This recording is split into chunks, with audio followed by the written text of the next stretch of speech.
பலவீனனாகிய தாவீது, தெபொராள், பாவிகளிலே பிரதான பாவியாகிய பவுல், இவர்களை வைத்து வச்சு செய்த தேவன் 21வது நூற்றாண்டுல ஒன்ன வச்சு செய்ய பெரிய பெரிய திட்டங்களை வைத்திருக்கிறார். அந்த ஆட்டு இடையன் என்ன செய்தாங்க?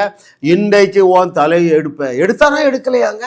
ஐயா, அன்றைக்கு அந்த பெலிஸ்தர் சேனை அத்தனை பேரையும் ஓட ஓட விரட்டி அந்த ஆட்டிடையனை கொண்டு வச்சு செய்த தேவன், தெபொராளை கொண்டு வச்சு செய்த தேவன், பவுலை கொண்டு பயங்கரமான அற்புதங்களை செய்த தேவன், உன்னை கொண்டும் மிக பயங்கரமான அற்புதங்களை செய்து நாம் ஆராதிக்கிற தேவனே ஒரே தேவன் என்று வையகத்துக்கு வழிகாட்டும்படியாக உன்னை என்னோடு இணைத்திருக்கிறார். மகனே, மகளே, பயங்கரமான அற்புதங்களை செய்ய நீ பயிற்சி எடுக்க எங்கேயும் செல்ல வேண்டாம். தொடர்ந்து ஜாஸ் மினிஸ்ட்ரீஸ் வழங்குகிற வாழுவோம், வையகத்தையும் வாழ வைப்போம் என்கிற செய்தியை கேட்டுக்கொண்டே இருங்கள். பயங்கரமான அற்புதங்களை செய்வீர்கள்.